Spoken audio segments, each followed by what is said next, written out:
ఓం నమ శివాయ శ్రీమాత్రే నమః. మిత్రులకి శ్రేయోభిలాషులకి అలాగే నన్ను ఇంతగా ఆదరిస్తున్న యూట్యూబ్ ప్రేక్షకులందరికీ కూడా పేరు పేరు ధన్యవాదాలు. మిత్రులారా, మీ అందరికీ కూడా ఆ పరాదేవత ఎల్లవేళలా మీతో ఉండి మీ మనోవాంఛలు నెరవేర్చాలని మనస్ఫూర్తిగా కోరుకుంటున్నాను. అలాగే ఈరోజు మనం ఒక అద్భుతమైన ఉపాయం తెలుసుకుందాం. చాలామంది మిత్రులు మెయిల్స్లోను కామెంట్స్లోను రెగ్యులర్గా మాకు ప్రాపర్టీస్ ఉన్నాయండి, అద్దెకి ఎవరు రావడం లేదు, అలాగే మేము ప్రాపర్టీ సేల్ చేద్దామని అనుకుంటున్నాము కానీ ఎవరు కొనడం లేదు, మాకు రియల్ ఎస్టేట్లో ఉన్నాం, టోకెన్ అమౌంట్ ఇస్తున్నారు కానీ అలా హోల్డ్ అయిపోతుంది. ఇలాంటి వాటి నుంచి ప్రాపర్టీ సేల్ చేయడానికి, అద్దెకి రావడానికి ఏదైనా తేలికైన ఉపాయం ఉంటే చెప్పండి అని చాలామంది మిత్రులు మెయిల్స్లో కామెంట్స్లో అడగడం జరిగింది. వారందరి కోసం అందుబాటులో ఉండే పదార్థం ఇది. మనం ఎలా చేయాలి, ఏ విధంగా చేయాలి చెప్తాను. మీకు ఆ విధానాన్ని పాటించండి. ఖచ్చితంగా మీరు ఏదైతే అనుకుంటున్నారో అది సాధ్యమవుతుంది. ఈ ఉపాయాన్ని ఆడవారైనా మగవారైనా చేయవచ్చు. ఎలా చేయాలి, ఏ విధంగా చేయాలి చెప్తాను. అలాగే మీకు ఈ వీడియో నచ్చినట్లయితే లైక్ చేయండి, నా ఛానల్ సబ్స్క్రైబ్ చేసుకోండి, గంట సింబల్ని యాక్టివేట్ చేసుకోండి, 10 మంది మిత్రులకి షేర్ చేయండి. అలాగే అనేక రకాలైన సమస్యల మీద వీడియోలు చేయడం జరిగింది.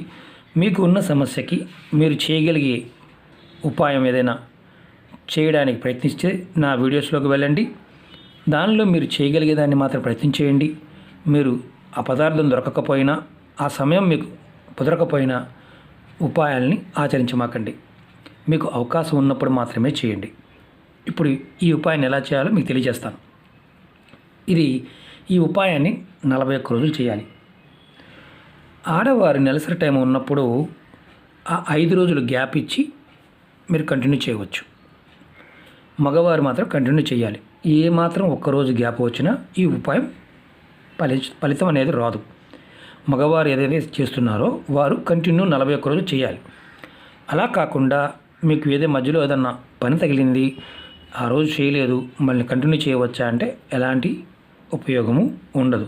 కానీ ఆడవారి విషయంలో నెలసరి టైం ఆ 5 రోజులు మాత్రం మీరు ఆపి మిగతా రోజులు కంటిన్యూ చేయవచ్చు. ఇది గుర్తుంచుకోవాలి. ఇది ఎక్కడ చేయాలి, ఎలా చేయాలి చెప్తాను. ఈ ఉపాయాన్ని ప్రతిరోజు ఉదయం పూట చేయాలి. మీరు ఉదయం స్నానం చేసిన తర్వాత మీ దగ్గరలో ఉన్న శివాలయానికి మీరు ప్రతిరోజు 2 బాదం పప్పులు తీసుకువెళ్ళాలి. తీసుకువెళ్ళి స్వామివారి దగ్గర పెట్టాలి. పెట్టి మీరు మీ మనసులో ఉన్న కోరిక చెప్పుకోండి. ఏవని, నా ప్రాపర్టీ సేల్ కావాలి, నాకు ఇంట్లోకి అద్దెకి రావాలి, మీ మనసులో ఉన్న కోరిక చెప్పుకోండి. తర్వాత మీరు ఇంటికి వస్తున్నప్పుడు ఒక బాదం పప్పు స్వామివారి దగ్గర వదిలేసి 2వ బాదం పప్పు మీ ఇంటికి తెచ్చుకోండి. తెచ్చిన బాదం పప్పుని ఏదైనా ఒక డబ్బాలో, అంటే ఇలాంటి డబ్బాలో వేసుకోండి. అలా 41 రోజులు కూడా మీరు కంటిన్యూగా బాదం పప్పుల్ని పక్కన పెట్టుకోవాలి. శివాలయానికి వెళ్ళాలి, పక్కన పెట్టుకోవాలి. మరి గుడికి వెళ్ళడం కుదరకపోతే మా పరిస్థితి ఏంటని మీరు అడుగుతారు.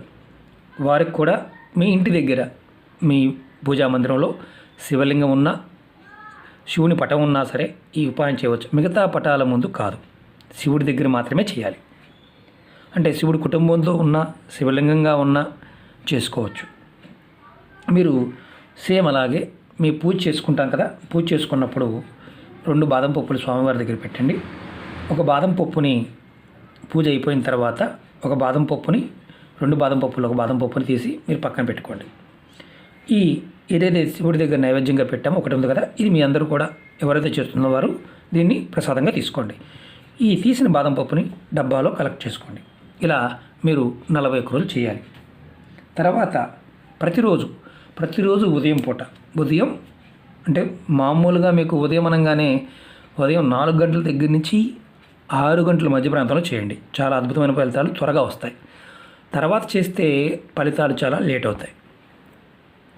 ఈ 41 రోజులు చేసిన తర్వాత అమ్ముడు పోవాల్సిన, ఏదైతే మీరు అమ్మాలనుకుంటున్నారో ఆ స్థలం కానీ, ఏదైతే ఇల్లు అద్దెకి ఇవ్వాలనుకుంటున్నారో ఆ ప్రదేశం కానీ, అంటే ఆ ఇల్లు కావచ్చు, షాప్ కావచ్చు, లేకపోతే గోడౌన్ కావచ్చు, ఏదైతే ఉందో అది ఆ 42వ రోజున, 41 రోజులు చేసాం, 42వ రోజున ఈ డబ్బాలో వేసిన ఇదే మనం పక్కన పెట్టుకున్నాం కదా బాదం పప్పులు, ఈ బాదం పప్పులు తీసుకొని ఆ స్థలం ఏదైతే ఉందో ఆ స్థలం దగ్గర తీసుకువెళ్ళి చూపించి, అంటే టచ్ చేసి మీరు ఏదైనా సరే పారే నీళ్లు కాలువలో కానీ నదిలో కానీ మీరు ఈ బాదం పప్పుల్ని వదిలేయండి, కలిపేయండి. మాకు కలపడానికి నది లేదండి, కాలువ లేదండి అనేవారు ఎవరైనా సరే ఈ ఉపాయాన్ని చేయవద్దు.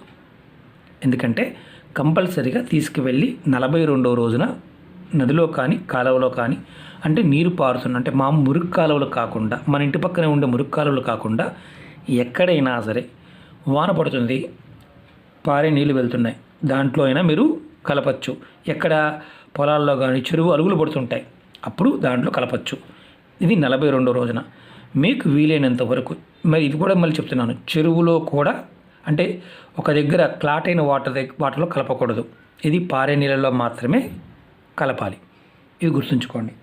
ఈ విధంగా చేయడం వల్ల మీకు ఎన్ని రోజుల నుంచి హోల్డ్ అయిపోయిన సమస్యలు, ఆస్తి సమస్యలు కానీ అన్ని సమస్యలు కానీ ఇవన్నీ తొలగిపోయి మీకు త్వరగా పనులు అవ్వడానికి అవకాశం ఉంటుంది. ప్రతిరోజు కూడా మీరు నమస్కారం అంటే పూజ చేస్తున్నప్పుడు ఈ విధానం పాటిస్తూ భగవంతుడికి చెప్పండి, నాకు త్వరగా పని అవ్వాలని. ఒకవేళ మీకు ఈ మధ్యలోనే పూజ మధ్యలోనే పని పూర్తి అయిపోయినా మీరు కంటిన్యూగా 41 రోజులు ఈ పరిహారాన్ని చేయాలి. ఇది గుర్తుంచుకోండి. ఇది శివాలయంలో కానీ మీ ఇంట్లో అంటే శివుడు పటం ముందు కానీ శివలింగం దగ్గర కానీ ఈ ఉపాయాన్ని చేసి చూడండి. ఎందుకంటే బాదం దొరుకుతాయి. మాకు చేయలేము, మేము ఈ ఉపాయాన్ని ఆచరించలేము, మాకు కాలువలు లేవు అనుకునేవారు ఈ ఉపాయాన్ని చేయవద్దు. అంటే పారే నీళ్ళల్లో వేసే అవకాశం లేదు అనుకునేవారు పొరపాటున కూడా ఈ ఉపాయాన్ని చేయవద్దు. అలాగే మీరు ఒకవేళ మధ్యలో అంటే దీనికి ఎలాంటి ఆహార నియమావళి ఏమీ లేవు, అంటే పూజ చేసాం కదా మరి మాంసం తినకూడదు ఇలాంటి నియమాలంటూ ఏమీ లేవు. కానీ ఒకటి గుర్తుంచుకోండి, మీరు చేసిన తర్వాత ప్రసాదంగా పెట్టిన ఏదైతే బాదాం ఉందో ఎవరైతే చేస్తున్నారో వారు కంపల్సరీగా ప్రసాదంగా సేకరించాలి. డబ్బాలో వేసిన దాన్ని మాత్రం తినకూడదు. మరి బై మిస్టేక్ మీరు డబ్బాలు వేసి పక్కన పెట్టారు, మీ పిల్లలు తీసుకుని తినేశారనుకోండి, మీకు మళ్ళీ మొదటి నుంచి చేసుకోవాలి. ఇది మీరు సోమవారం నాడే మొదలు పెట్టాలి. వేరే మళ్ళీ మంగళవారం బుధవారం నాకు కుదరలేదండి కాబట్టి నేను మంగళవారం చేయవచ్చు అని అడిగే వాళ్ళు తెలివిగలవారు ఉంటారు. ఇది సోమవారం మాత్రమే చేయాలి. అది కూడా ఉదయం 4 నుంచి 6 గంటల మధ్య ప్రాంతంలోనే చేయాలి. మీకు అద్భుతమైన ఫలితాలు రావడానికి అవకాశం ఉంటుంది. ఓకే మిత్రులారా, మీకు ఈ వీడియో నచ్చినట్టు లైక్ చేయండి, నా ఛానల్ సబ్స్క్రైబ్ చేసుకోండి, గంట సింబల్ని యాక్టివేట్ చేసుకోండి, 10 మంది మిత్రులకి షేర్ చేయండి.